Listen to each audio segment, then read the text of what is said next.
Let's talk about goodwill, what it is, how it happens, what it causes. Goodwill is a program that most OEMs, if not all OEMs, have where they'll offer goodwill services to the customer, meaning they won't have to pay for a certain repair, they only have to pay a discounted rate for the repair, something like that. That's OEM goodwill. There's also goodwill that you can find in independent shops, and dealerships might have a goodwill fund too, where they offer to pay for customers' repairs or cover repairs or give them a discount or something like that. Goodwill is essentially a program that's there for customer retention. If you have a really good customer that spent a lot of money with you over the years and they run into a situation where they're kind of upset and they're a little shaken by the brand or whatever, we can offer a little goodwill service, pay for that one repair, or give them a discount to keep that customer's business over the lifetime of that customer, which is worth a lot of money. The problem with goodwill in the OEM dealership world is when a job goes goodwill, it goes warranty, which means the technician gets like half of the pay. This also means that the advisor might get half of the pay or zero of the pay depending on their pay plan, but we don't like to talk about that. We just like to complain about technicians all the time. And please don't take that wrong and come at me in the comment section. I'm a massive advocate for technicians. I think people know that by now, but I'm also an advocate for service advisors, and we just don't talk about them enough. They need support. Now the big mystery, because a lot of people on social media get this wrong. Where does goodwill warranty come from? Like, how does it even start? How does it become part of the conversation? How does it happen?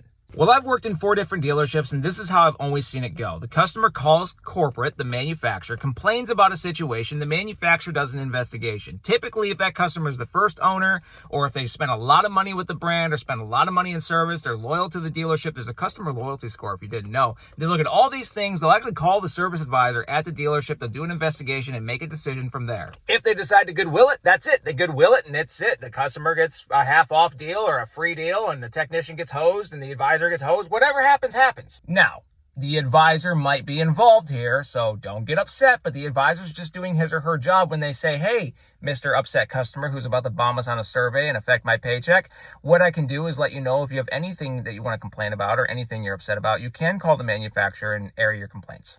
They just kind of plant the seed and it goes from there. I've done that plenty of times because you got to save customer relationships and it affects people's pay and all that stuff. This is where I want to start talking about like opposing pay plans, but that's a different topic, different video. The thing is Goodwill is actually a really great program. I think that every shop should have a Goodwill fund for customer retention and taking care of your good customers, but it shouldn't come out of the technician's pocket. It shouldn't come out of the service advisor's pocket. It should come out of the business's pocket. That's where I'm at with it.